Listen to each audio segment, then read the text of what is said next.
இரண்யாட்சன் இரண்யகசிபுங்கிற 2 ராட்சசர்கள். அது யாரு? கஷ்யபருக்கும் திதிக்கும் பிறந்தவர்கள். ரிஷிலோகம்னு ஒன்று உண்டு இல்லையா? பூமியில தான் வந்து எல்லாமே பண்ணணும்னு இல்லை. ரிஷிகளினுடைய லோகத்தில் கஷ்யபருக்கு அதிதி திதிங்கிற மனைவி உண்டு. ஆக்சுவலாக கஷ்யபருக்கு நிறைய மனைவிகள் உண்டு.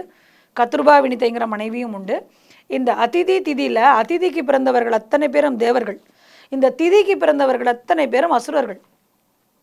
இந்த கஷ்யபருக்கும் திதிக்கும் திருமணம் நடக்கிறது. கஷ்யபர் அவருடைய வேள்வி காரியங்களை செய்து கொண்டிருக்கிறார். திதிக்கு அவசரம், அப்படிதானே, ராட்சச குணமும் கலந்த ஒரு பெண்ணுக்கு எதுலையுமே பாங்க பதிய காரியம் செய்து பழக்கம் இல்லை இல்லையா? வேள்வி செஞ்சிட்ருக்கிறதுக்குள்ளே அவளுக்கு பொறுமை இல்லை. அவள் வந்து சுவாமி உங்கள்கிட்ட ஒன்று பேசணும்னு.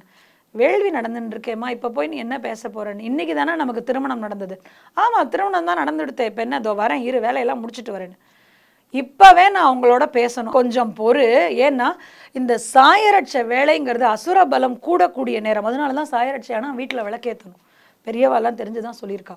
தீபம் எங்கு சுடர்விட்டு பிரகாசமாக இருக்கிறதோ அங்கே பாசிட்டிவ் எனர்ஜி நிறையா இருக்கும், அசுரபலம் குறைந்து தேவபலம் கூடுங்கிறதுனால தான் வீட்டில் விளக்கேற்றணும்னு சொல்கிறது. திதிக்கு பொறுமை இல்லை, கண்ணில் தண்ணி. இவருக்கு கல்யாணமான புது பொண்ணை கலங்க வைக்கிறதுலையும் மனசு வரல.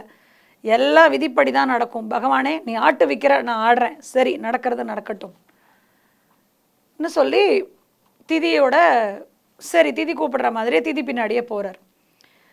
சிறிது நாழி கழித்து கஷ்யபர் திதி கிட்ட சொல்கிறார், நான் எவ்வளவோ சொன்னேன், இந்த காலம் வந்து சரியான காலம் கிடையாதுன்னு.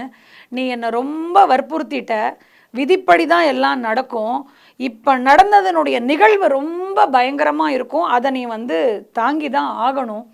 திதிக்கு இப்போ வருத்தமாக இருக்குது, கொஞ்சம் பொறுமையாக இருந்திருக்கலாமோ. ஐயோ இப்போ என்ன பண்ணுறது? அப்போ கஷ்யபர் சொல்கிறார், உன் கருவில் 2 குழந்தைகள் ஜனிப்பார்கள். அந்த குழந்தைகள் ஜனிக்கக்கூடிய நேரம் ரொம்ப கொடூரமாக இருக்கும், நல்லாவே இருக்காது, சமிங்கைகள் எதுவுமே நல்லா இருக்காது. ராட்சசர்கள் ஜனிக்க போகிறார்கள் உன்னுடைய கருவில். அண்ட சராசரங்களும் நடுங்கிற மாதிரியான பிள்ளைகளை நீ பெற போகிற. 100 ஆண்டு காலம் கர்ப்பத்தை தாங்குறான், கர்ப்பத்தை தள்ளி போடுறான். 100 ஆண்டு காலம் கர்ப்பத்தை தாங்குறான் இருக்கிறதுல கஜகர்ப்பம். இவ 100 ஆண்டுகள் தள்ளி போடுறா திதி.